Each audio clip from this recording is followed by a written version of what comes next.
Download aplikasi Tarbiyah Sunnah di handphone Anda. Tersedia di Google Play dan App Store. Bismillahirrahmanirrahim. Assalamualaikum warahmatullahi wabarakatuh. Innal hamdalillahi nahmaduhu wa nasta'inuhu wa nastaghfiruh wa na'udzu billahi min shururi anfusina was sayyiati a'malina. من يهده الله فلا مضل له ومن يضلل فلا هادي له وأشهد أن لا إله إلا الله وحده لا شريك له وأشهد أن محمدا عبده ورسوله يا أيها الذين آمنوا اتقوا الله حق تقاته ولا تموتن إلا وأنتم مسلمون وبعد. Ikhwati fillah, para jamaah Masjid Agung Al-Ukhuwah Bandung yang Allah muliakan.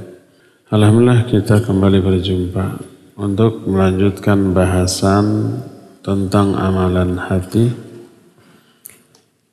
Amalan hati yang sedang kita bahas adalah al-muraqabah.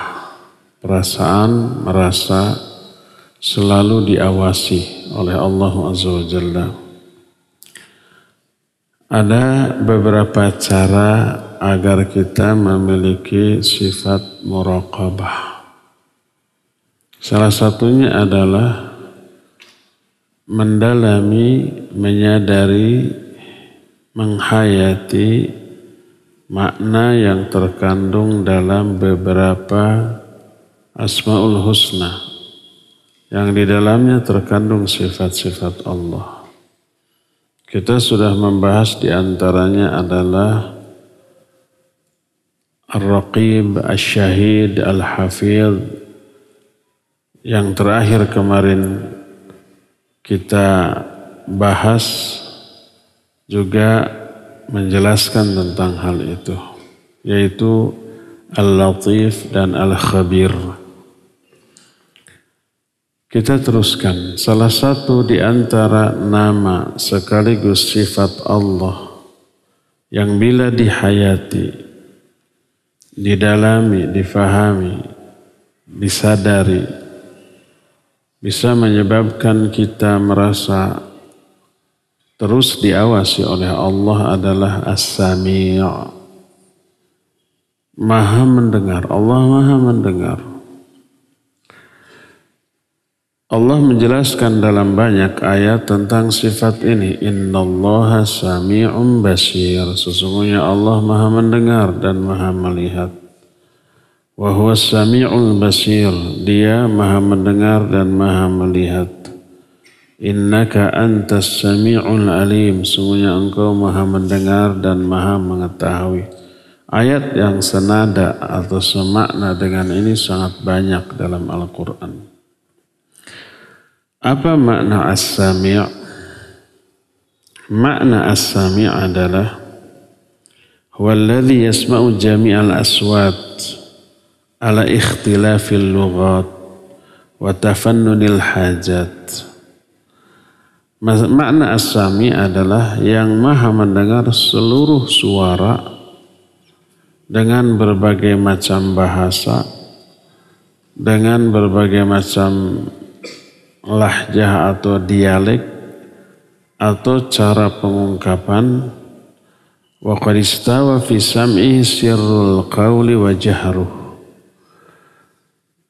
Allah mendengarnya dengan pendengaran yang sama, baik suara itu sir ataupun keras, baik yang dibisikkan ataupun yang diteriakan, sama-sama terdengar jelas gamblang.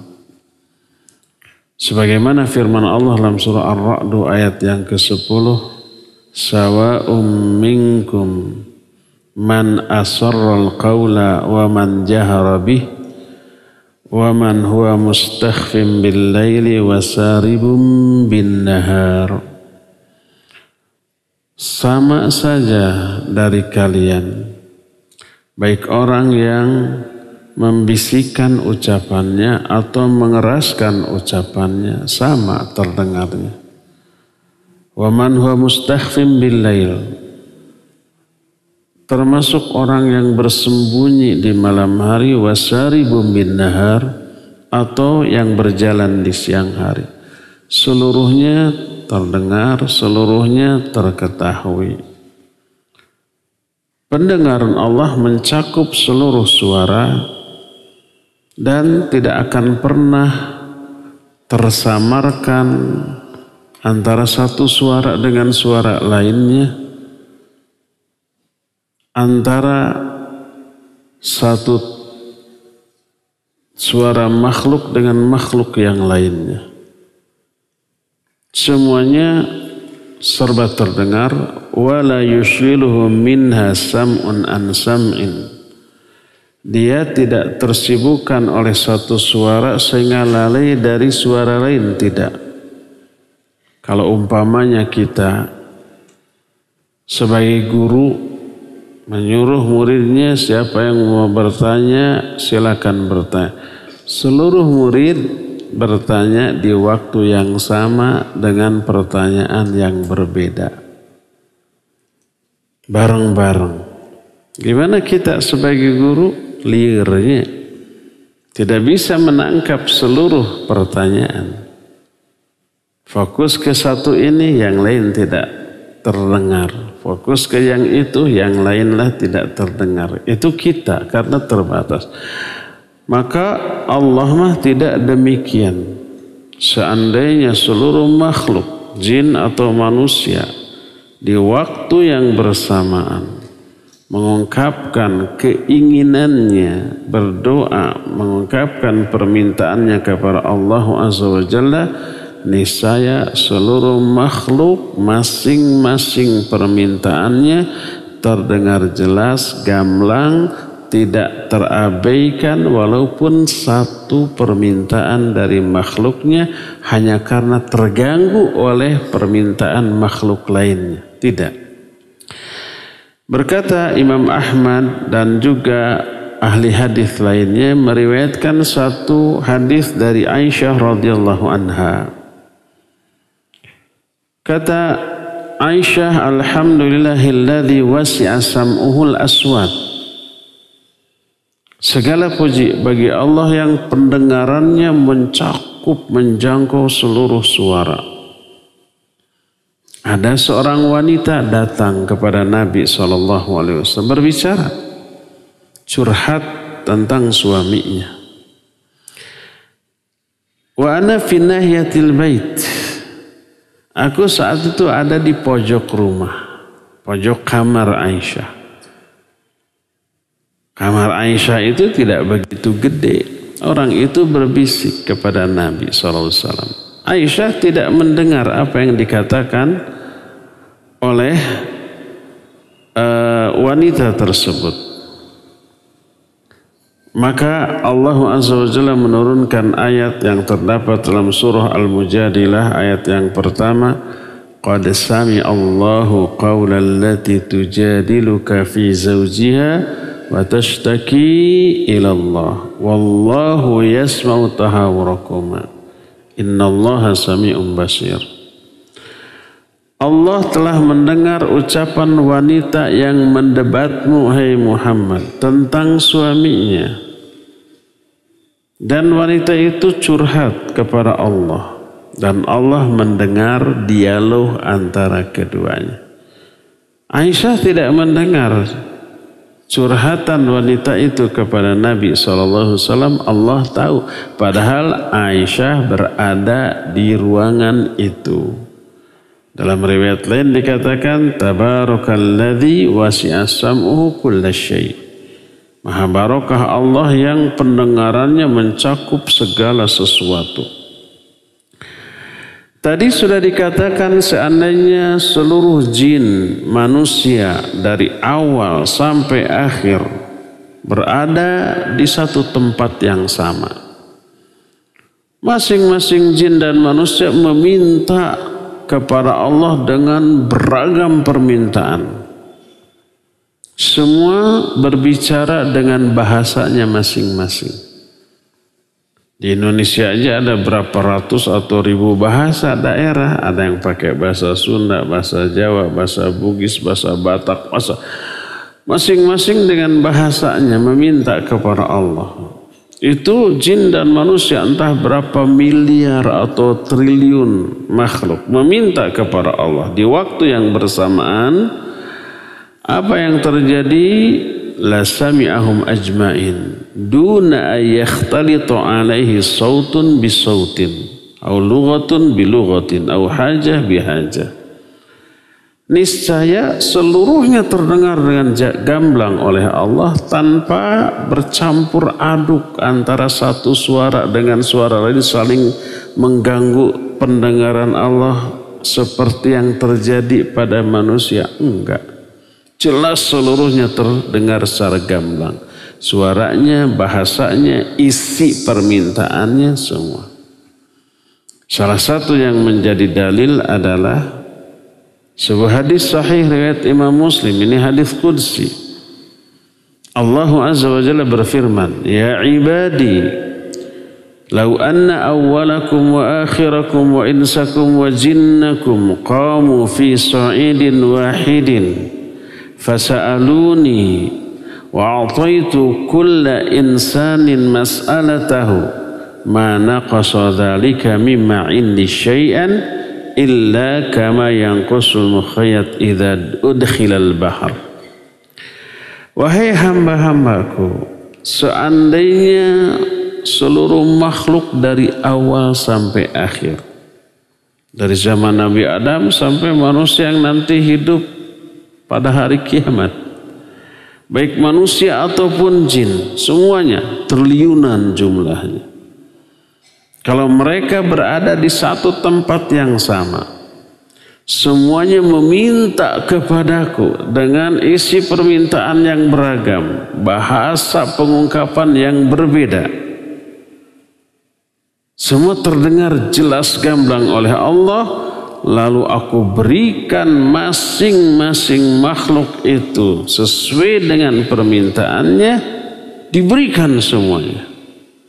Maka hal itu tidak mengurangi sedikit pun apa yang ada di sisiku, kecuali tak ubahnya seperti sebatang jarum yang dilemparkan ke dalam lautan.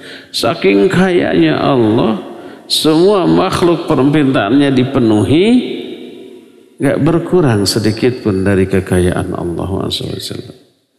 Nah, salah satu faidah yang diambil dari hadis ini adalah seluruh permintaan terdengar jelas, gamblang, satu suara, tidak mengganggu pendengaran Allah terhadap suara lain, atau triliunan suara yang diungkapkan tidak mengabaikan pendengaran Allah dari salah satu suara yang diungkapkan, karena maha mendengarnya Allah Azza wa Jalla.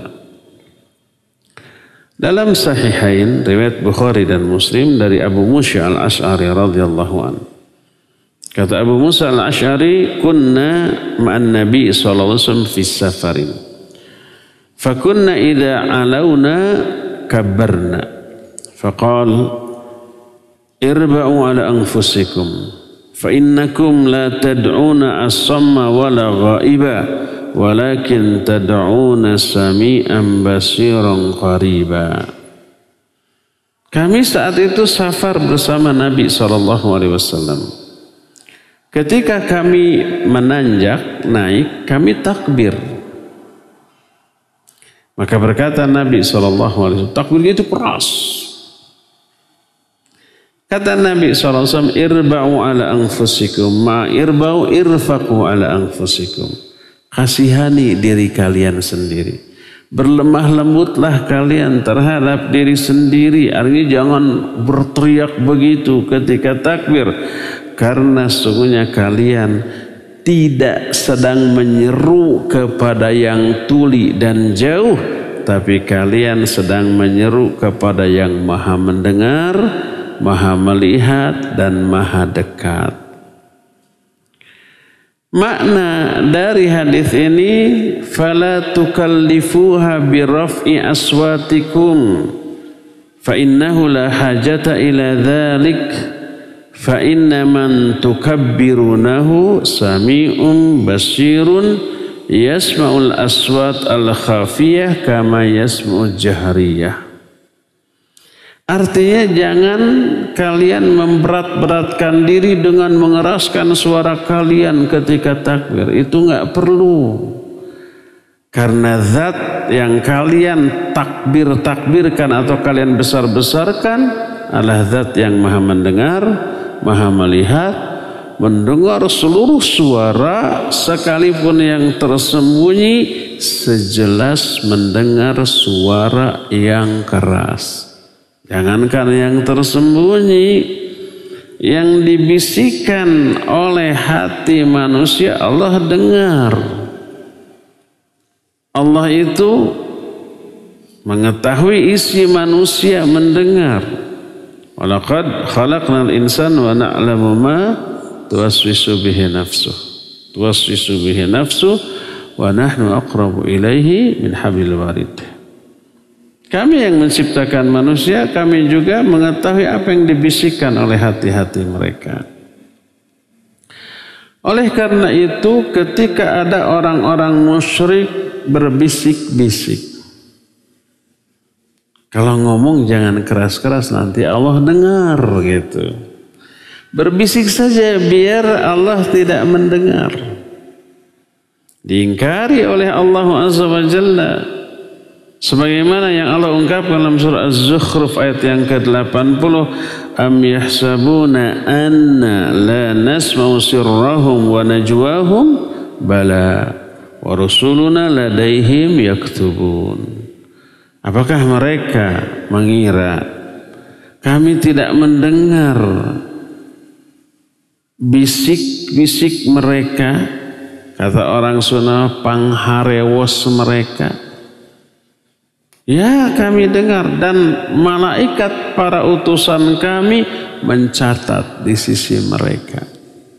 Jangankan Allah, para malaikatnya aja diberi kemampuan mendengar yang dibisikkan, bahkan diberi kemampuan mengetahui isi hati orang. إذ يتلقى المتلقيان عن اليمين وعن الشمال قعيد ما يلفظ من قول إلا لديه رقيب عتيد. Jadi setiap orang ada dua malaikat yang selalu mendampingi kanan dan kiri. Tidak ada satu kata pun yang keluar dari mulut kecuali di sampingnya ada raqib dan atid. Dicatat tuh. Termasuk isi hati, ya.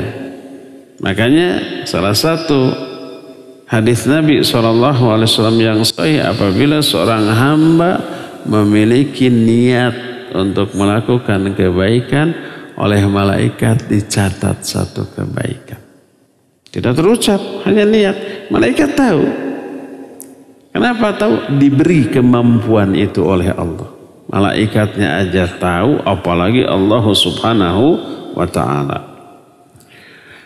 Dari Abdullah bin Mas'ud radhiyallahu an qala ijtama'a 'indal baiti Quraisyan wa Thaqafi aw Thaqafiyan wa Quraisy. Kathiratus saham wa butunuhum. Qalilatu fiqhi qulubihim. Faqala ahaduhum atarawna anna Allah yasma'u ma naqul? Qala al-akhar yasma'u ma jaharna wa la yasma'u in akhfayna. Faqala al-akhar in kana yasma'u idza jaharna fa innahu yasma'u idza akhfayna. Ada 3 orang berbisik-bisik di samping Ka'bah. 2 orang Quraisy, 1 orang Thaqafi. Atau 2 orang Thaqafi, 1 orang Quraisy. Abdullah bin Mas'ud nggak pasti ini. Perutnya buncit truk. Tapi pemahamannya kurang. Salah satu di antara mereka berkata, menurut kalian Allah mendengar nggak apa yang kita ucapkan? Dijawab oleh yang satu, Allah mendengar bila kita ngomongnya keras. Tapi Allah tidak akan mendengar kalau kita berbisik. Dibantah lagi oleh yang ketiga, apabila Allah mendengar suara kita yang keras, maka pasti dia juga mendengar suara kita yang berbisik. Berdasarkan kasus ini Allah menurunkan ayat. Dalam surah Fussilat ayat 22 Allah berfirman, "Wa ma kuntum tastatiruna ay yashhada 'alaikum sam'ukum wa la absarukum wa la juludukum walakin dhanantum anna Allah la ya'lamu katsiran mimma ta'malun." Kata Allah Azza wa Jalla, apa saja yang kalian sembunyikan, bukan begitu. Kalian tidak bisa menyembunyikan apa yang disaksikan oleh pendengaran kalian, penglihatan kalian, kulit-kulit kalian. Tidak bisa disembunyikan. Jadi kalau pendengaran kita mendengar, penglihatan kita juga melihat, kulit kita juga menyaksikan, apalagi Allah. Allah lebih mendengar, lebih mengetahui, lebih menyaksikan. Akan tapi kalian menyangka bahwa Allah tidak mengetahui kebanyakan dari apa-apa yang telah kalian lakukan.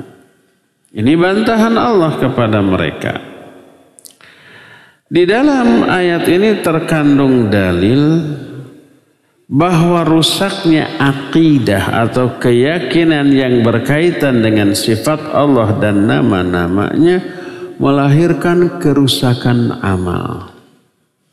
Salah satu di antara bukti atau wujud nyata rusaknya keyakinan tentang asma dan sifat Allah adalah menyangka Allah tidak mendengar apabila kita berbisik.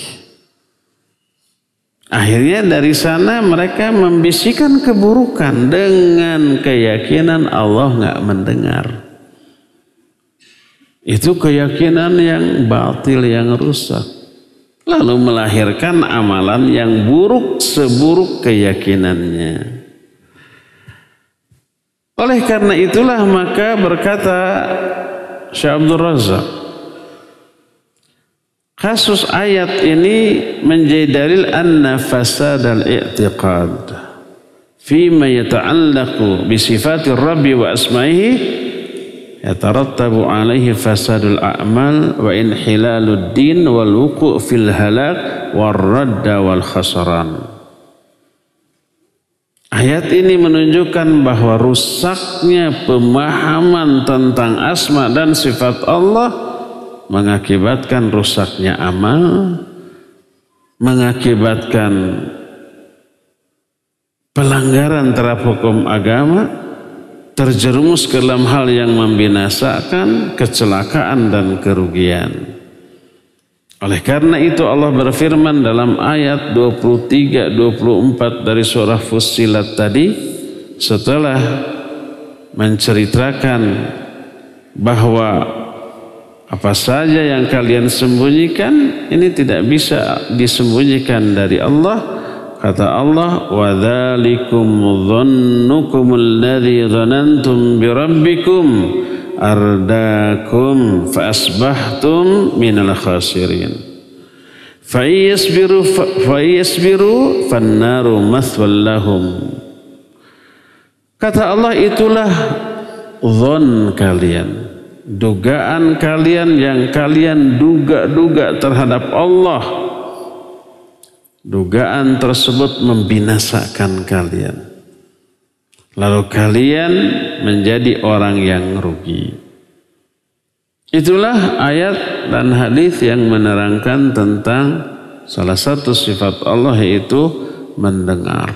Makna mendengar adalah menjangkau seluruh suara, baik yang keras ataupun yang berbisik, bahkan yang dibisikkan di dalam hati. Seluruhnya terdengar dengan jelas, gamblang, sejelas apabila makhluk berbicara dengan suara keras.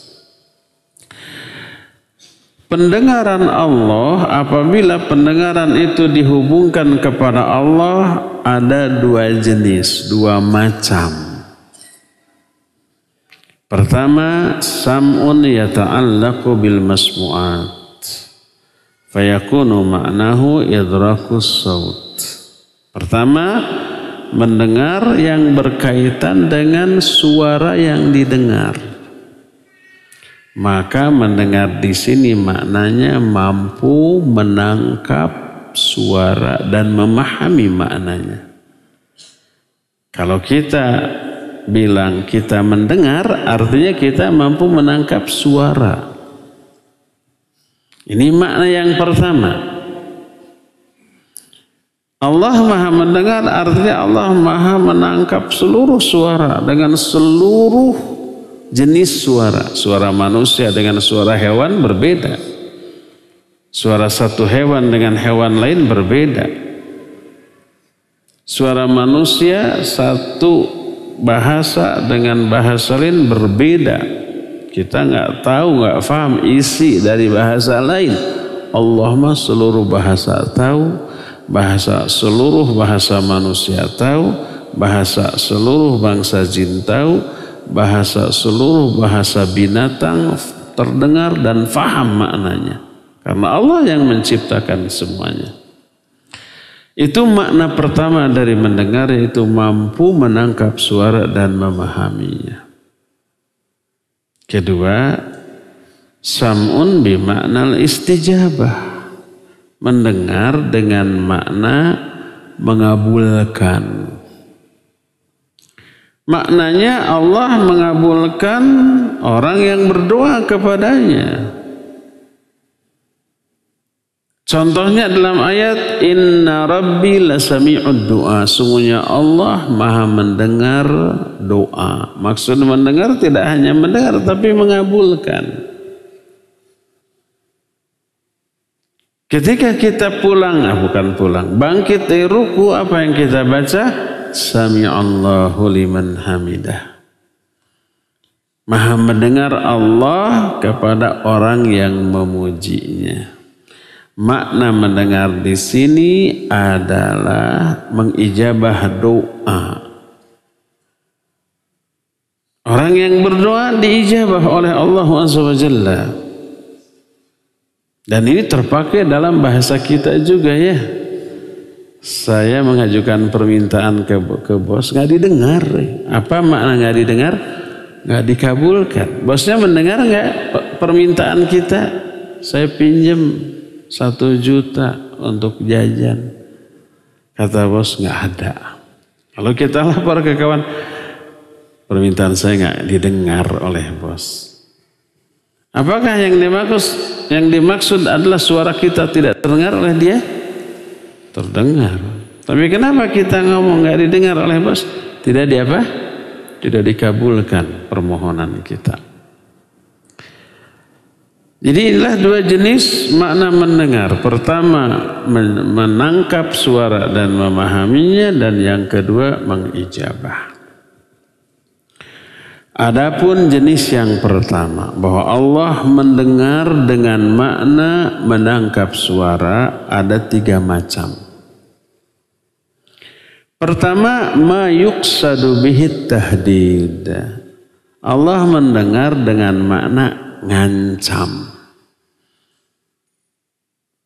Sebagaimana diungkapkan dalam beberapa ayat, diantaranya tadi surah Az-Zukhruf ayat 80. Allah menyatakan am yahsabuna anna la nasma'u sirrahum wa najwahum. Apa mereka menyangka bahwa kami tidak mendengar suara pelan mereka dan bisik-bisik mereka? Kami dengar. Tapi makna kami mendengar ucapan buruk kalian mengisyaratkan ada ancaman nanti dibalas loh. Demikian juga orang Yahudi menyatakan Allah mah fakir, Allah miskin. Kenapa? Karena orang Yahudi mendengar ayat lalu karena Pertama, sentimen kepada Al-Quran. Yang kedua, kasarnya ya, tapi jangan dicontohnya ya, kasarnya. Dungu. Jangan dipakai kata ini. Tapi ke si Yahudi mah boleh lah.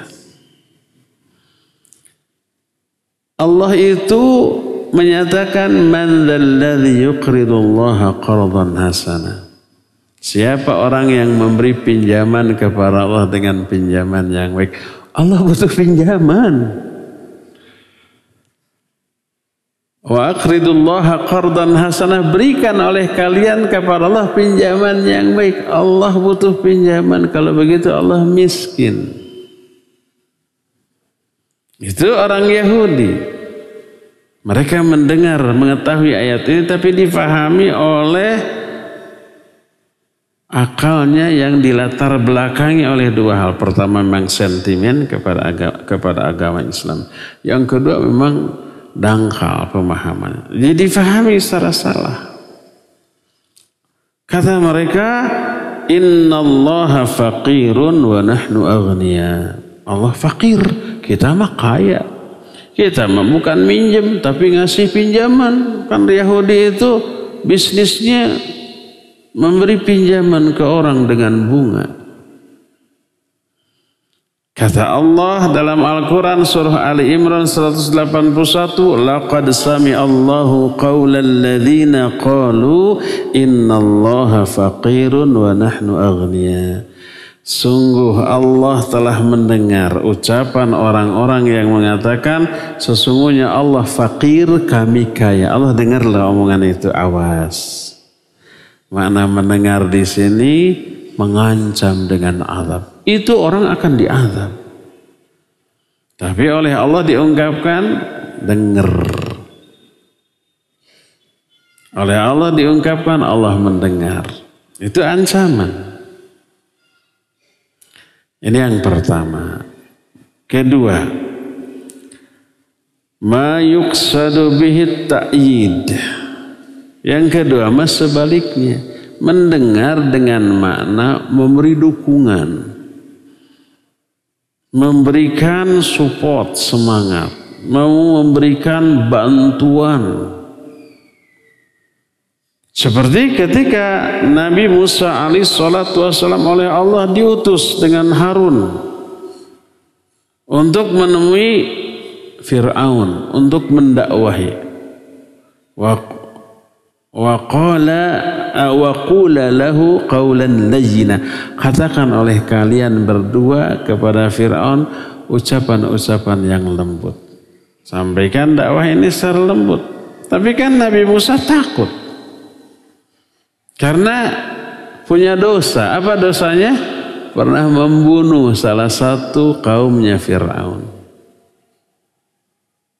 Makanya nggak berani. Pertama karena takut sudah pernah membunuh orang. Kedua, beliau tidak fasih berbicara. Makanya minta agar disertakan saudaranya itu Harun yang pandai bicara. Dikabulkan. Apa kata Allah? Innani ma'akuma asma' wa ara. Jangan takut kata Allah. Aku menyertai kalian berdua, aku mendengar dan aku melihat. Makna mendengar di sini akan mendukung, membela, melindungi, menolong apa saja yang akan teralami ketika berhadapan dengan Fir'aun nanti. Maka ketika menjelaskan ayat ini, berkata Syekh Abdul Razak, arada subhanah ayyu'aida Musa wa Harun bidzikri kaunihi ma'ahuma yasma'u wa yara. Allah ingin mendukung Nabi Musa dan Harun. Ketika apa? Ketika menghadapi Fir'aun, tapi dukungannya diungkapkan dalam bentuk aku mendengar dan aku melihat. Tenang, aku mendengar, aku melihat. Maknanya akan dilindungi. Inilah makna yang kedua. Makna yang ketiga, inilah makna asal dari mendengar. Ma yuqsadu bihi bayanul ihatah. Makna mendengar yang ketiga adalah mendengar dengan maksud ihatah. Makna ihatah itu pendengaran Allah meliputi semua suara, meliputi semua bahasa. Sebagaimana firman Allah dalam Al-Quran di antara surah Al-Mujadilah ayat yang pertama, qad sami Allah qawla allati tujadiluka fi zawjiha wa tashtaki ila Allah wallahu yasma'u tahawurakuma innallaha sami'un basir. Sungguh Allah telah mendengar. Makna mendengar tadi menangkap suara. Mendengar apa? Ucapan wanita yang mendebatmu tentang suaminya. Dia curhat kepada Allah dan Allah mendengar dialog kedua-duanya dan Allah Maha mendengar dan Maha mengetahui. Inilah makna mendengar dengan rincian. Nah, sifat mendengar adalah sifat yang sempurna apabila dinisbatkan kepada Allah Azza wa Jalla dan sangat bagus apabila juga dimiliki oleh makhluk. Makanya Allah Azza wa Jalla mencela, mengingkari perbuatan orang-orang musyrik ketika orang musyrik berdoa kepada berhala, meminta kepada patung. Padahal patung tidak bisa mendengar, tidak bisa melihat, dan tidak bisa memberi manfaat walaupun kepada dirinya sendiri, apalagi kepada pihak lain. Tidak bisa menolak madarat sekalipun untuk dirinya sendiri. Kalau patung lagi diam, kita maki-maki. Bisa membantah? Enggak. Kita tabuk, kita tendang, kita pukul. Sakit memang kita. Tapi si patungnya bisa membela diri? Tidak. Bahkan seandainya patungnya lagi begini gitu ya, kita taruh roti atau kue di tangannya. Nih untukmu, makan. Dimakan? Tidak. Yang datang lalat. Trep, entrep dina roti. Entrep itu apa? Hinggap dina roti. Diambil rotinya. Bisa mempertahankan itu si patung? Tidak. Yang kayak gitu disembah, yang kayak gitu dimintai dengan doa. Allah mencela mereka dengan celaan yang mengungkapkan bahwa patung ini tidak bisa menetapkan, tidak bisa mendengar, tidak bisa melihat, tidak bisa memberi manfaat, tidak bisa menolak madarat sekalipun dari dirinya sendiri. Masa yang kayak gini disembah? Allah ungkapkan dalam banyak ayat. Di antara surah Ghafir ayat 20 Allah berfirman, wallahu yaqdi bil haqq walladzina yad'una min dunih la yaqduna bisyai' innallaha huwas samiul basir. Allah menetapkan segala ketetapan secara benar. Sedangkan berhala-berhala yang mereka sembah selain Allah tidak bisa menetapkan sesuatu pun. Sungguhnya Allah Maha mendengar dan Maha melihat. Lihat lagi Maryam ayat 41 sampai 42. Wadhkur fil kitabi Ibrahim innahu kana siddiqan nabiyya. Ceritakan olehmu dalam kitab ini tentang Ibrahim. Sesungguhnya Ibrahim ini seorang yang siddiq dan seorang nabi. Apa isi ceritanya? Salah satunya adalah idh qala li abihi ya abati lima ta'budu ma la yasma'u wa la yubsiru wa la yughni anka syai'a. Wahai bapakku, kenapa engkau menyembah sesuatu yang tidak bisa mendengar, tidak bisa melihat, dan tidak memberikan manfaat kepadamu walaupun hanya sedikit? Jadi ketika mencela berhala disebut tidak mendengar, tidak melihat. Sedangkan Allah maha mendengar dan maha melihat. Sehingga dalam surah Al-A'raf 194-195 dikatakan, Innal ladhina tad'una min dunillah ibadun amthalukum fad'uuhum falyastajibu lakum in kuntum sadiqin. Kata Allah, sesungguhnya berhala-berhala yang kalian sembah selain Allah, mereka pun sama-sama hamba Allah seperti kalian. Silakan kalian berdoa kepada mereka dan suruh mereka mengijabah doa kalian kalau memang kalian dengar, kalau kalian benar. Tapi kan kenyataannya jangankan mengijabah, mendengar pun si berhala itu tidak.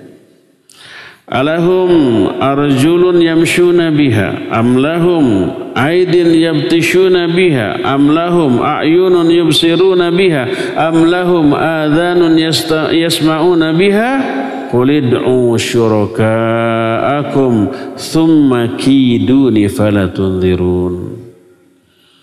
Apakah berhala-berhala itu punya kaki yang mereka bisa berjalan dengan kaki itu?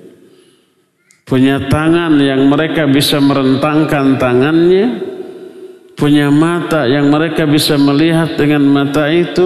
Apakah mereka juga punya telinga yang mereka dengar dengan telinga itu? Kan tidak. Katakan oleh Muhammad, silakan kalian berdoa kepada sekutu-sekutu kalian, kemudian timpakan tipu daya kalian, jangan ditunda. Jadi celaan Allah kepada orang-orang musyrik salah satunya karena yang mereka sembah nggak bisa mendengar, nggak bisa melihat. Allah maha mendengar dan Allah maha mengetahui, maha melihat. Ini yang wajib kita yakini. Nah, keimanan atau keyakinan seorang hamba bahwa Allah Subhanahu wa Ta'ala maha mendengar akan melahirkan sifat muraqabah.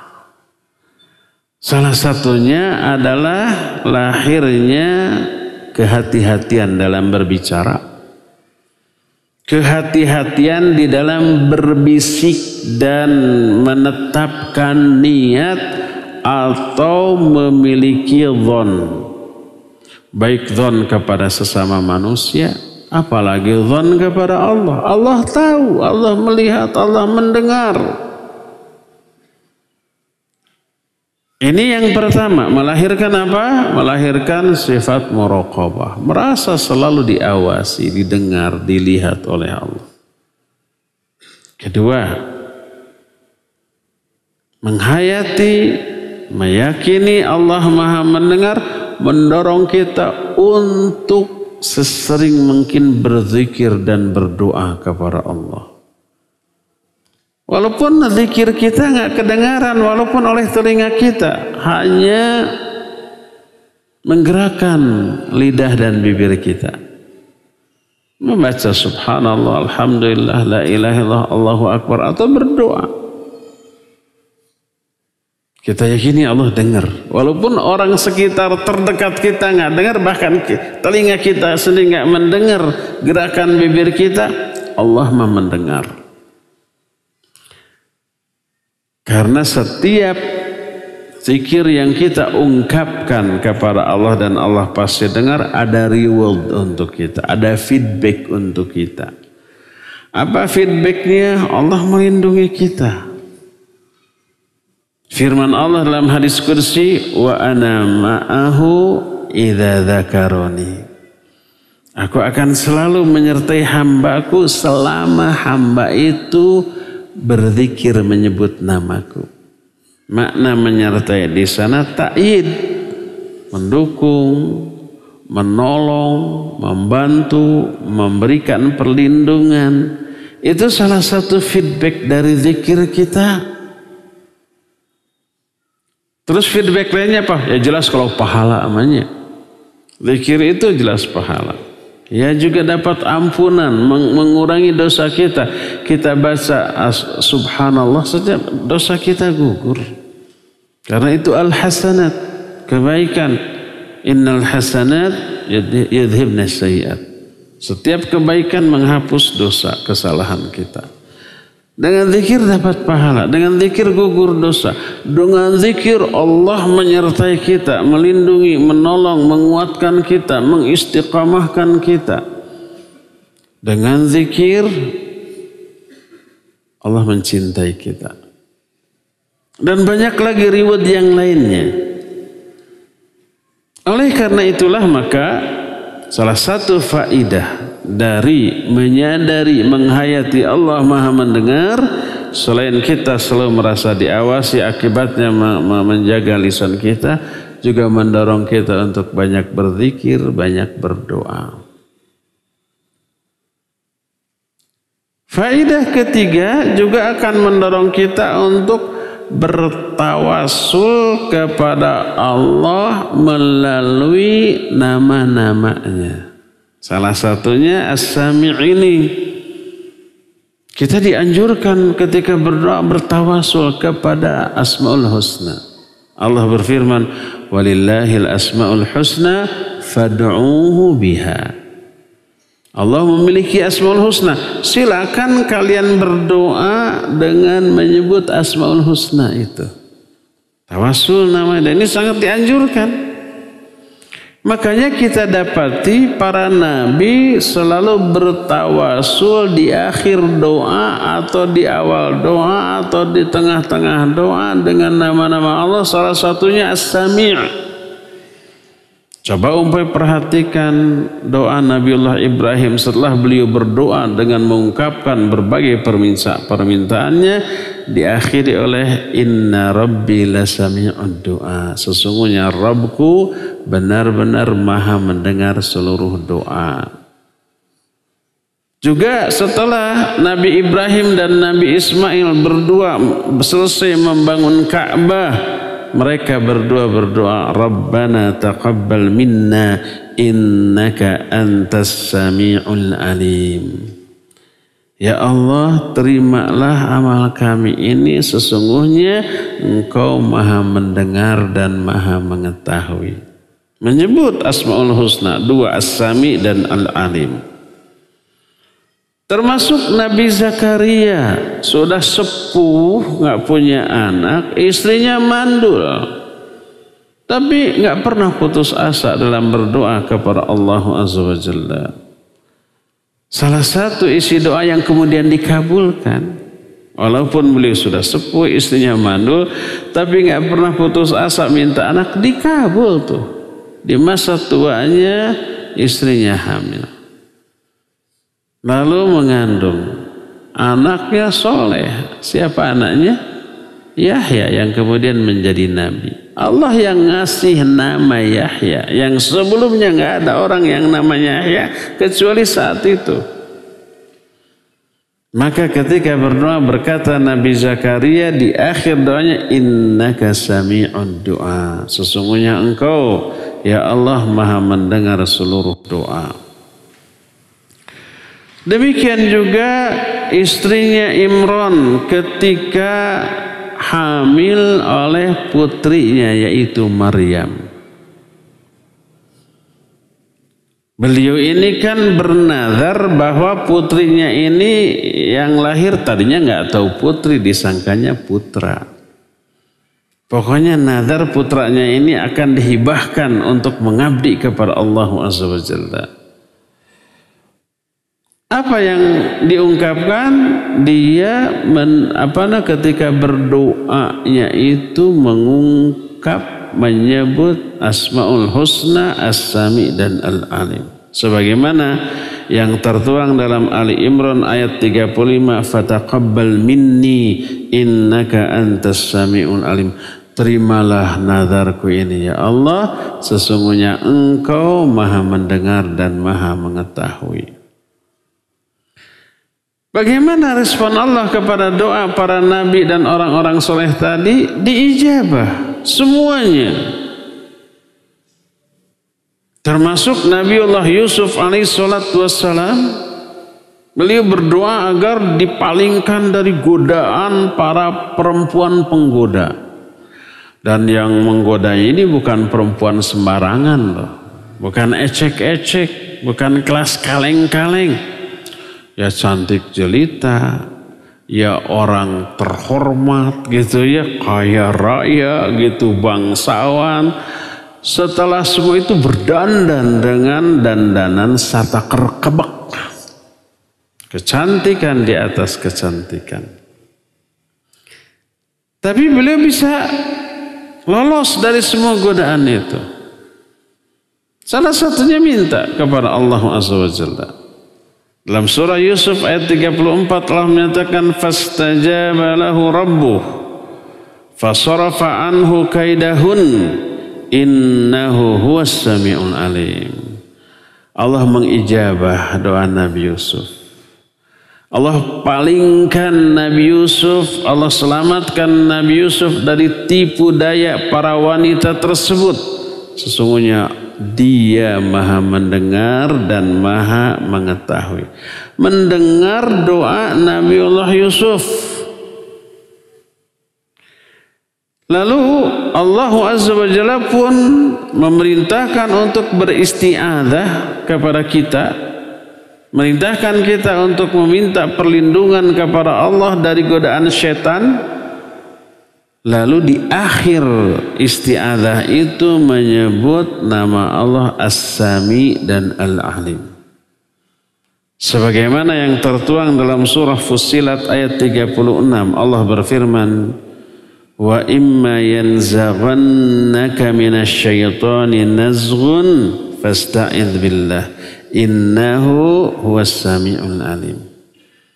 Apabila syaitan menggoda kamu dengan satu godaan, berlindunglah kamu kepada Allah.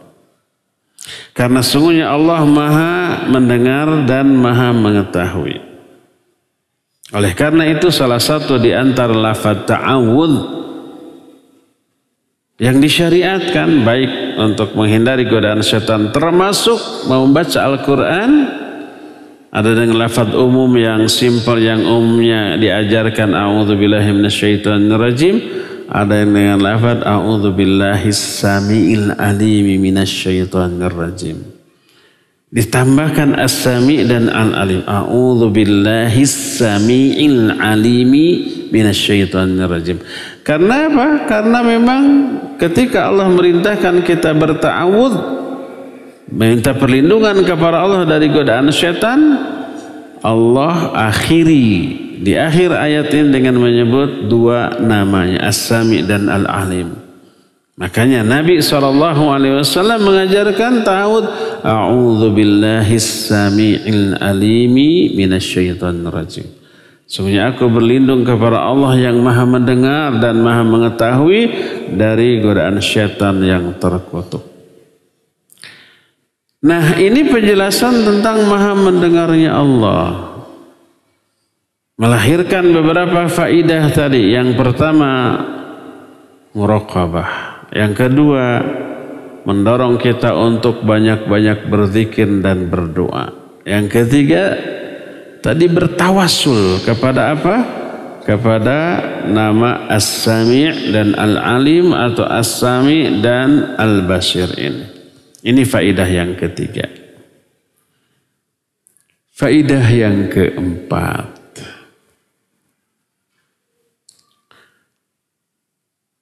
Faidah yang keempat dari menyadari, meyakini bahwa Allah Subhanahu wa ta'ala adalah maha mendengar adalah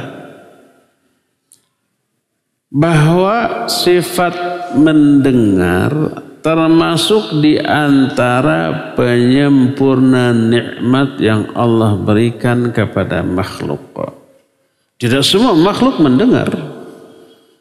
Manusia mendengar, ya, walaupun tidak semua manusia mendengar. Ada manusia yang bisu, yang tidak bisa mendengar, apa istilahnya? Tuli. Ada manusia yang tuli? Ada. Baik sejak lahir ataupun karena sebab-sebab tertentu kecelakaan pernah mendengar lalu tuli, ada. Dan itu nikmat yang sangat agung. Termasuk salah satu di antara alat untuk meraih beragam manfaat. Kita memahami sesuatu, belajar ilmu, memahami akidah, belajar syariat Islam. Salah satunya melalui alat pendengaran ini nih. Karena kalau tidak mendengar, bagaimana kita bisa menyerap pelajaran? Bisa dengan cara lain, dengan membaca gerak bibir, tapi jauh. Dibanding dengan mendengar langsung, lebih sempurna mendengar. Karena mendengar adalah penyempurna potensi yang dimiliki oleh makhluk, maka wajar sudah selayaknya Allah Maha mendengar dengan kaifiat dan hakikat mendengar yang berbeda dengan cara mendengarnya makhluk serta kualitas pendengaran makhluk. Makhluk dengan makhluk aja cara mendengarnya sudah berbeda ya. Kita cara mendengar manusia tahu begini dengan memakai alat yang namanya telinga, dalam telinganya ada gendang-gendangan dan seterusnya. Kalau makhluk lain, binatang, beda. Begitu kita masuk ke air, lintah yang berjarak 1 kilometer, mendengar tuh suara getaran kaki kita yang masuk ke air. Gimana caranya? Wallahu alam, nggak tahu. Ya enggak? Kucing tuh lagi diam tiba-tiba curing hak, mendengar sesuatu yang kita tidak dengar. Ya enggak? Demikian juga binatang lain. Berbeda cara mendengar, cara melihat, cara mengetahui antara satu makhluk dengan makhluk yang lain. Apalagi cara mendengarnya Allah dengan makhluk. Makhluk manapun berbeda. Laisa kamitslihi syai'un wa huwas samiul basir. Allah itu tidak ada sesuatu pun yang menyerupai, dan dia maha mendengar dan maha melihat. Maka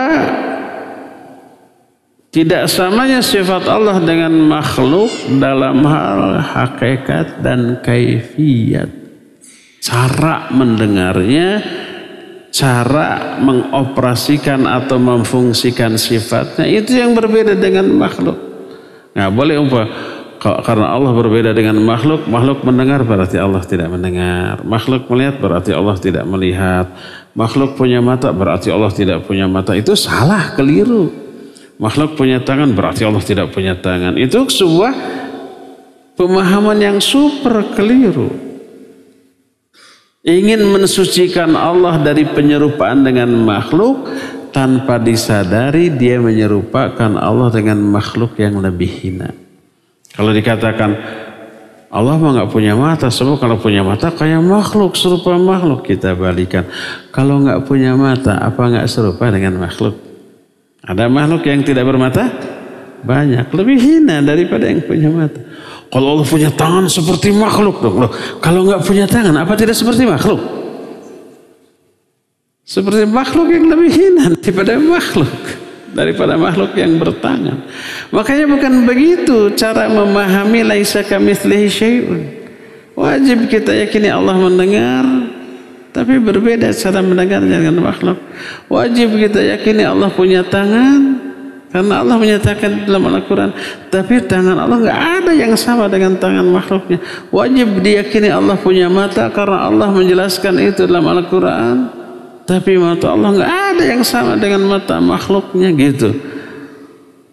Wajib kita yakini Allah istiwa di atas aras, karena Allah menyatakan, tapi istiwanya Allah di atas aras tidak sama dengan istiwanya makhluk di atas makhluk lainnya.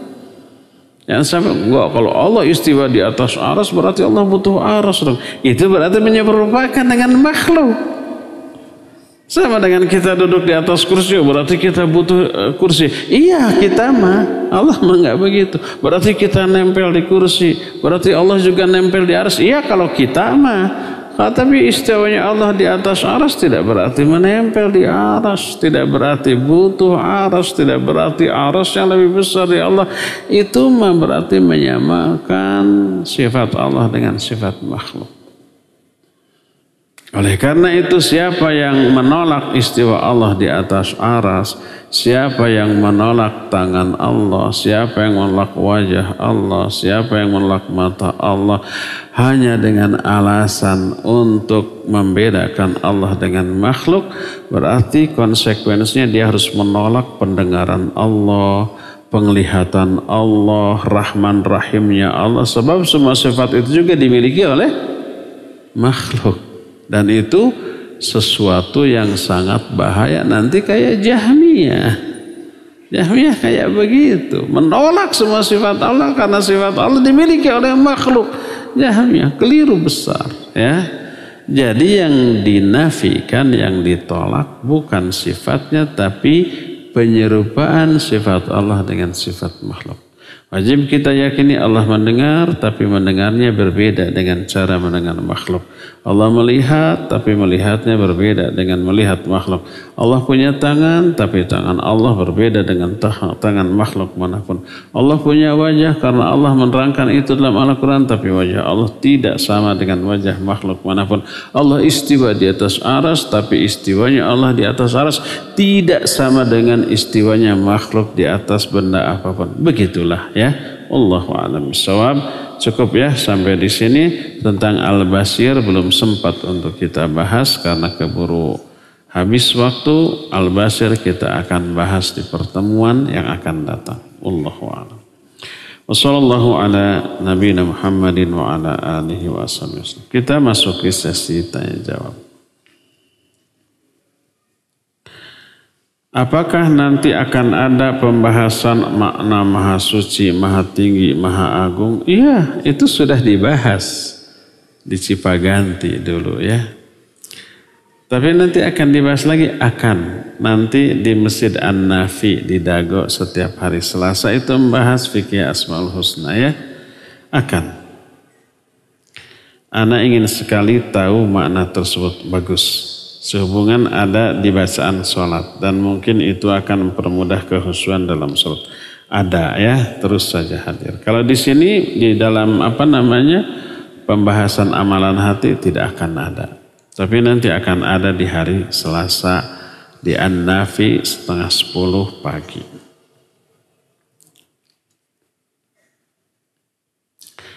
Apakah doa kita di saat sujud dalam sholat cukup diucapkan dalam hati atau boleh dibisikkan dengan suara lirih? Harus dibisikkan dengan suara lirih. Harus ada gerakan lisan, gerakan bibir. Karena doa itu amalan lisan, bukan semata-mata amalan hati, walaupun hati harus ikut menghayati. Tapi zikir dan doa adalah amalan pokok bagi lisan. Jadi harus ada gerakan lisan. Makanya Syekh Masyhur Hasan Salman dalam kitab Al-Qalb Mubin fi Akhdha'il Musallin menjelaskan salah satu di antara kesalahan orang yang sholat adalah tidak menggerakkan lisan ketika membaca bacaan sholat, doa-doa dalam sholat. Salah. Balem, mingkem, tapi dalam hati membaca subhana rabbiyal a'la, subhana dalam hati. Salah. Harus ada. Dalilnya banyak. Quran, hadis. Di antara Quran adalah la tuharrik bihi lisanaka lita'jala bihi. Inna 'alaina jam'ahu wa qur'ana. Fa idza qara'na fattabi' qur'ana. Jadi dulu ketika malaikat Jibril menyampaikan wahyu kepada Nabi SAW, baru malaikat Jibril memulai membaca wahyu yang disampaikan, Nabi sudah menggerakkan lisan mengikuti. Ditegur oleh Allah, jangan dulu gerakan lisanmu, karena kamu terburu-buru. Nanti ditanggungan kami penjagaan atau pemeliharaan itu dalam hatimu. Kalau kami sudah selesai membacakan, baru kamu gerakan lisanmu untuk ikut baca. Ini menunjukkan membaca harus ada gerakan lisan. Tidak boleh hanya dibisikkan dalam hati, ya. Bacaan sholat, zikir-zikir termasuk doa itu amalan pokok bagi lisan. Amalan lisan diantaranya zikir, berdoa, baca Al-Quran itu amalan lisan. Tapi hati harus mengikuti. Agak mending menggerakkan lisan tapi hati tidak menghayati daripada berbisik dalam hati tapi lisannya tidak digerakkan. Jadi jangan hanya dalam hati tapi ada gerakan lisan. 2. Afan Ustaz, suami ana akhwat berarti curhat nih, lapor. Suami ana jika subuh dan ba'da maghrib suka baca Al-Quran. Alhamdulillah, rapalan bagus. Hampir tiap bulan beliau bisa hatam Quran. Bagus. Berbangga ini istrinya, ya. Dan beliau termasuk senang dan rutin mengaji. Tiada hari tanpa mengaji Quran. Bagus. Kirain mau curhat. Namun, kalau sudah ada namunnya nih. Namun ba'da sholat isya beliau seperti kecantuan main game di HP. La ilaha illallah. Benar curhat ternyata. Ba'da isya sampai subuh jangan-jangan. Lagi ngantuk, main game bisa cenghar loh. Hati-hati, ini candu, merusak. Namun ba'da isya beliau seperti kecanduan main game di HP. Dan anak kurang suka. Bukan kurang, harusnya tidak suka. Kalau kurang sedikit ada suka tuh, cuma kurang. Harus tidak suka dan benci kepada game.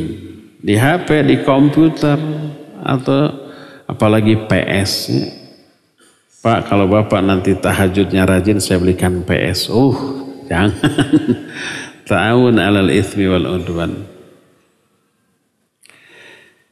Dan anak kurang suka hobi beliau main game. Sering anak tegur tapi enggak digubris. Mohon pencerahannya. Alhamdulillah suami anak sering ikut kajian di sini. Sekarang beliau ada. Siapa nih? Pertama saya amanatkan. Ikhwan yang dilaporkan nanti di rumah jangan marahin istri ya. Jangan berantem. Harusnya bersyukur, kan nggak tahu kita siapa orang, tidak dipermalukan, nggak perlu merasa malu. Karena apa? Kita nggak tahu. Kecuali kalau namanya disebut suami saya namanya si Fulan, ini fotonya, baru itu. Ya. Ini kan nggak ada foto, nggak ada nama. Sampai rumah istriku sini peluk, syukron, terima kasih gitu ya. Biar laporan terus. Jadi yang pertama, ikhwan jangan marahi istri, bersyukur, tidak dipermalukan, enggak, karena enggak disebut nama. Yang kedua nih, bermain game itu buruk, lagha, dan itu karakter yang dihindari oleh seorang mukmin. Qad aflahal mu'minun alladzina hum fi salatihim khasyun. Terus setelahnya apa? Walladzina hum anil lagwi mu'ridun. Ingat, ini ada kaitan. Sungguh berbahagia orang yang mukmin, yaitu orang yang khusyuk di dalam salat dan orang yang berpaling dari hal yang sia-sia, termasuk main game. Hanya madarat, tidak ada manfaat. Ya, membuang-buang waktu, pada waktu akan ditanya, merusak otak dan mental, ya, dan merusak kesehatan. Karena main game itu bisa jam-jaman gak terasa waktu terbuang. Kemudian karena seru, dihayati, tidak terasa capek, setelahnya baru lemes. Itu membuang energi yang cukup besar. Badan bisa tidak fresh, tidak fit, ya. Nah, pertama, siapa yang lagho, termasuk salah satunya main game, dia akan terancam dengan yang sebaliknya dari yang Allah janjikan, qad aflahal mu'minun. Orang mukmin yang bahagia adalah yang tidak melakukan perkara yang sia-sia. Yang melakukan perkara sia-sia dia tidak akan bahagia. Ini yang pertama. Kedua. Antara sifat yang pertama dengan sifat kedua dan berikutnya itu ada hubungan sebab akibat. Karena sebab khusyuk dalam sholat, dia tidak akan melakukan hal yang sia-sia.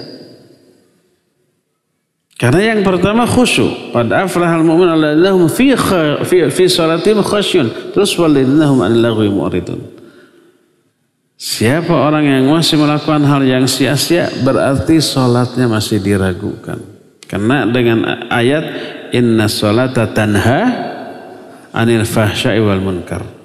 Salat itu bisa mencegah perbuatan keji dan munkar. Siapa yang salat tapi masih keji dan munkar, masih berbuat lagho, kena dengan ayat fawailul musallin alladzina hum an salatihim sahun. Saya sudah berkali-kali terangkan penggunaan an salatihim sahun.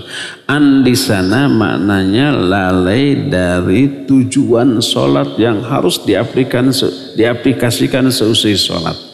Setelah salat harusnya terhindar dari keji dan mungkar. Ini masih keji dan mungkar, maka sahun dia. Terancam dengan fawailul lil musallin. Jadi ikhwah, coba bersihkan HP kita, laptop kita, komputer kita, tablet kita dari game-game. Walaupun ada bawaan dari sananya, hapus. Bisa kan dihapus ya, di-delete ya. Jangan sampai di sananya nggak ada, ayo di-upload. Ayo masuk ke Play Store, ayo diinstal. Semuanya puluhan gamenya. Aduh, itu akan mengabaikan kita dari hal yang manfaat ya. Hapus, segera hapus. Kalau saya punya wewenang mensweeping, memeriksa HP seluruh jamaah, saya akan lakukan. Lalu dihapusin tuh semuanya ya, aplikasi-aplikasi game itu. Kalau punya wewenang, tapi nggak punya wewenang, makumahadai. Sekedar himbauan saja. Hapus biar tidak tergoda. Termasuk catur tuh, ada kan catur ya? Hapus sudah. Ya, kalau bisa Play Store-nya dihapus. Jangan itu ya, karena banyak aplikasi yang manfaat ya. Semoga setelah ini berubah. Sekali lagi jangan berantem nanti ya di rumah. Bolehkah kita bertawasul kepada Al-Quran? Kalau yang dimaksud Al-Quran adalah mushafnya, nggak boleh. Karena mushaf adalah makhluk. Tapi kalau kita bertawasul kepada amalan membaca Al-Quran, boleh.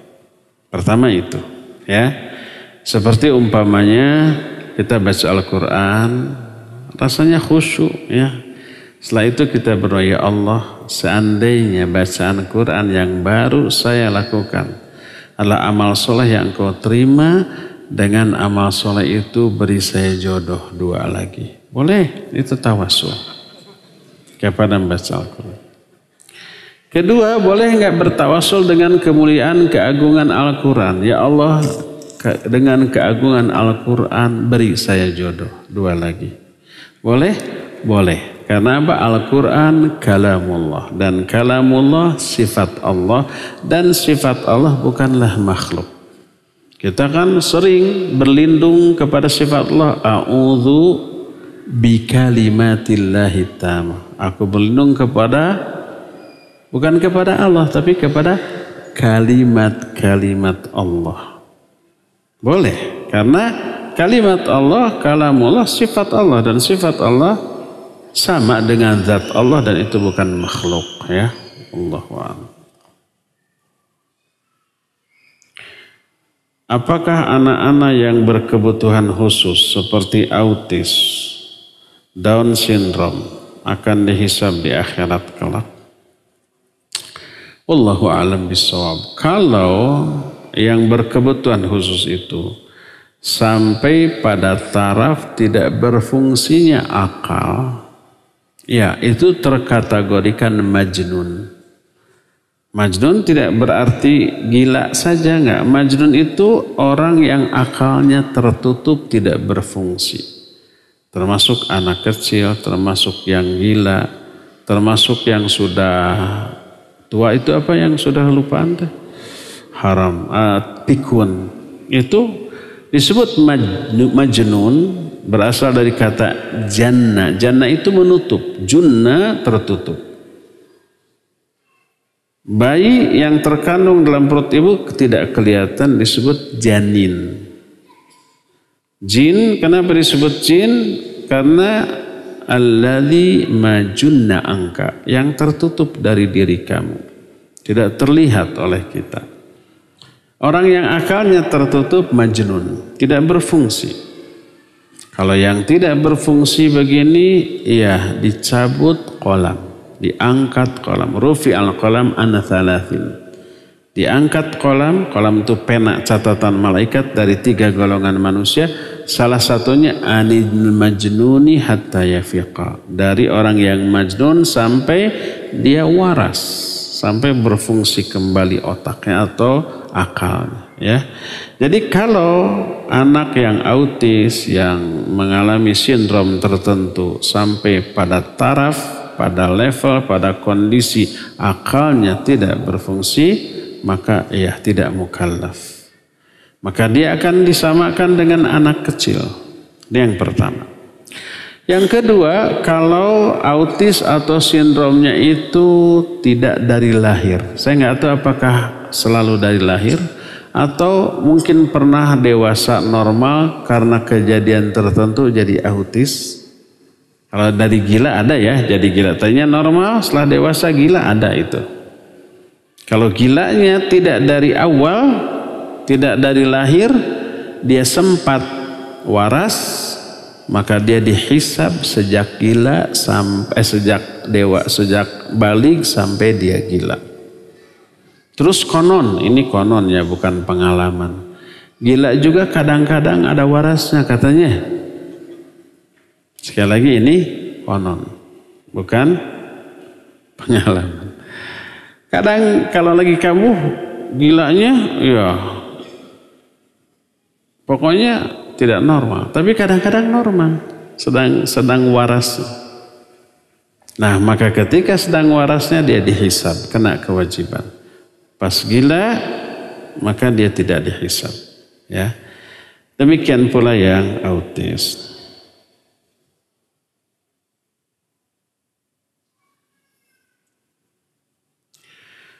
Kalau kita mau sholat wajib atau sunnah sendiri, apa harus iqamah? Kalau sholat wajib ya iqamah. Kalau sholat sunnah tidak, ya. Apa arti alaihi salam? Semoga keselamatan tercurah kepadanya. Umpama kita bilang Nabi Ibrahim alaihi salam, Jibril alaihi salam. Artinya semoga keselamatan tercurah kepadanya. Bedanya dengan Rasul apa itu? Dengan Rasulullah. Kalau Rasulullah dengan salawat, ya, salawat Nabi mah sallallahu alaihi wasallam. Semoga salawat dan salam tercurah. Salawat itu apa? Salawat Allah kepada Nabi, kepada makhluknya. Maknanya pujian Allah kepada orang itu di hadapan para malaikat. Ini salah satunya, ya, salah satu maknanya. Itu penjelasan dari Abul Aliyah rahimahullah. Bagaimana jika di tempat kerja kita tidak diperbolehkan berpakaian syar'i? Apakah kita boleh melawan aturan tersebut atau sebaiknya keluar dari pekerjaan tersebut? Ini akhwat, maksudnya tidak boleh menutup aurat, laporkan ke Depnaker. Kalau nggak salah ada aturan. Bagi yang melarang wanita berjilbab di tempat pekerjaannya, itu melanggar aturan. Ada saya melarang karyawan pakai jilbab. Haram secara agama. Kalau karyawati harus. Jadi kalau ada karyawati yang juga dilarang, laporkan ke Depnaker. Kalau nggak digubris juga, saya nggak tahu langkah hukumnya. Kalau kekeh umpamanya, buka aurat atau keluar, pilih keluar. Karena hak Allah lebih didahulukan, aturan Allah harus lebih didahulukan daripada aturan manusia. Viralkan. Ini perusahaan ini melarang perempuan berjilbab, gitu ya. Silakan viralkan. Semoga nanti ada respon dari ormas, dari tokoh-tokoh politik, tokoh agama yang kemudian bisa memberi sanksi ke perusahaan itu. Kedua orang tua saya sudah meninggal 1 tahun lalu. Mereka terkadang suka datang ke dalam mimpi, terutama ketika saya drop seperti sakit atau sedang berada dalam kesulitan. Apa maksud dari yang saya alami? Sedangkan doa untuk mereka insya Allah istiqamah saya panjatkan. Iya. Apa makna didatangi orang tua yang sudah meninggal? Tidak tahu. Nabi SAW ketika kita mimpi tidak menganjurkan kita untuk mencari takwil mimpi. Bukan berarti haram, bukan terlarang. Boleh, tapi ke ahlinya. Tapi kalau tidak tahu, jangan memaksakan. Jangan hanya ke dukun. Nah, kalau ke dukun pasti nanti diakal-akalin, oh itu artinya kamu nggak harus mengadakan hajatan, syukuran, nyembelih kambing, proyek itu kalau ke dukun. Tanya ke ahli ta'wil mimpi yang berilmu, memahami ilmu syar'i. Dan saya tidak memahami ta'wil mimpi. Jadi jangan bertanya kepada saya. Tapi Nabi SAW tidak menyuruh kita mencari takwil mimpi. Yang beliau ajarkan adab ketika bermimpi. Kalau mimpinya baik, bagus, hamdalah, boleh diceritakan kepada orang tapi tidak ditambah-tambah. Terus berdoa minta kebaikan dari mimpi yang baik itu. Tapi kalau mimpinya buruk, begitu umpah kita mimpi dikejar-kejar orang gila, larinya berat kan gitu ya. Pas sekali loncat, nyebur ke danau, orang gila nggak bisa berenang, diam di pinggir, ada buaya. Di kolam ada pohon, kita naik ke atas pohon, di pohon ada ular, macam-macam, ngeri, menjerit, bangun. Apa yang harus kita lakukan? Pertama ta'awudz, a'udzubillahi minasyaitonir rajim. Itu dari setan. Kedua balikan bantalnya, ya. Maka insya Allah tidak akan berlanjut mimpinya. Dan jangan ceritakan mimpi itu esoknya kepada siapapun. Minta perlindungan kepada Allah dari efek buruk dari mimpi itu. Insya Allah mimpi itu tidak akan madarat. Tapi kalau begitu kita bangun, serem, ngeri. Terus tidur lagi, dijamin lanjut itu mimpinya, tambah ngeri. Jadi hanya adab yang diajarkan oleh Nabi ketika bermimpi, tidak disuruh untuk mencari takwil dari mimpi itu.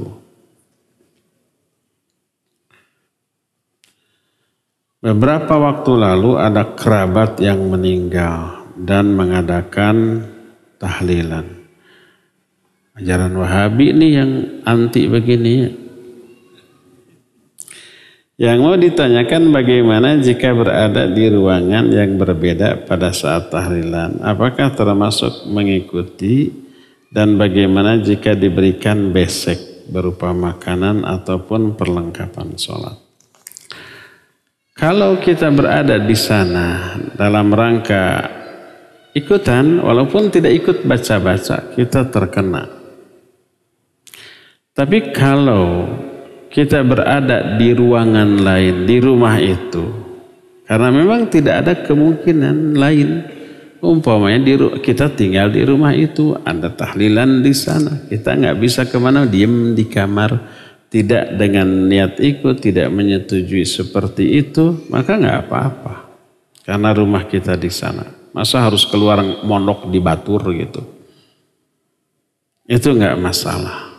Nah, tapi kalau umpamanya itu diadakan di rumah orang lain, bukan acara kita atau acara keluarga kita, terus kita datang tapi berada di tempat lain, ya sama aja. Maksudnya di ruangan lain, tidak di ruangan inti, sama berarti kita niat menghadiri atau mendukung atau ikut menghadiri walaupun tidak di ruangan yang sama tapi di bangunan yang sama, maka tidak boleh. Apa-apa disebut Wahabi juga. Yang kedua, boleh nggak makanannya diambil? Makanannya statusnya halal selama tidak ada dalil yang mengharamkan. Hukum asal makanan selama makanannya halal, itu halal. Sampai ada dalil yang mengharamkan. Dalil yang mengharamkan umpamanya hasil mencuri, hasil riba, hasil merampok, nipu itu haram. Nah, sekarang kalau umpamanya acaranya kita tidak hadir, tapi dikirim. Halal apa tidak? Tidak ada dalil yang mengharamkannya. Maka tetap dalam status kehalalannya. Salah satu dalilnya lah Nabi SAW dulu suka mengambil uang dan makanan yang dijadikan sesajen oleh orang-orang musyrik ke berhala mereka. Kan sesajennya ada uang, ada surutu, ada makanan, suka diambil oleh Nabi SAW. Lalu dibagikan kepada sahabat. Dan ini riwayat ini dinukil oleh Syekh bin Baz dalam kitab Ta'liq ala Kitab Tauhid. Sanadnya sahih dan dijadikan dalil tentang tidak haramnya makanan yang bersumber dari acara-acara yang menyimpang dari syariat. Selama jenis makanannya halal. Kecuali kalau jenis makanannya haram, daging babi, bangkai ya nggak boleh. Tapi kalau jenis makanannya halal, tetap dalam kehalalannya karena tidak ada dalil yang mengharamkannya.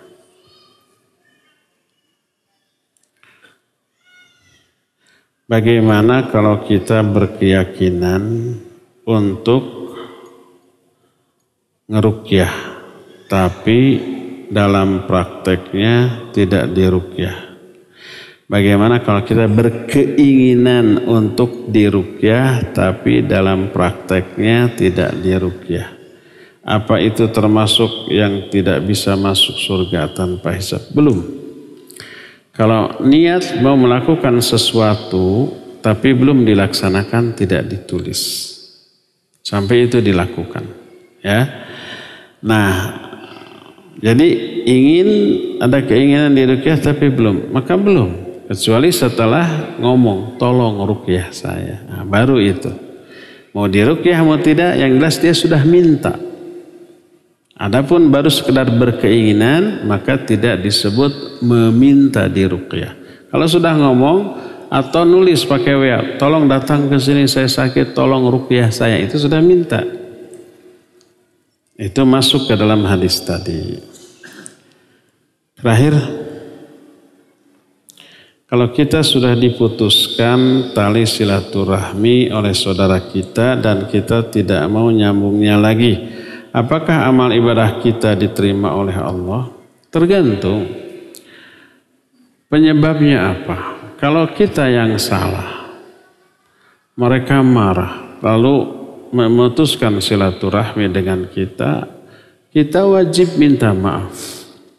Bertobat dari kesalahan itu, minta maaf. Ya, kalau sudah minta maaf kemudian memperbaiki hubungan, saya yakin mereka masih bisa menyambung silaturahmi. Itu pertama. Nah, kecuali kalau bukan kesalahan kita, umpamanya mereka minjam uang untuk membayar cicilan pinjol umpamanya, oleh kita tidak dikasih.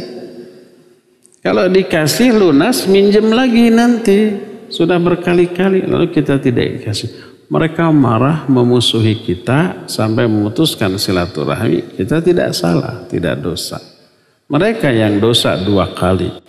Ya pinjolnya, ya memusuhi kita karena tidak mau membantu kesalahan mereka. Ya, kecuali kalau mereka itu umpamanya tidak tahu hukum pinjol, lalu pinjam, lalu terjerat riba gitu ya.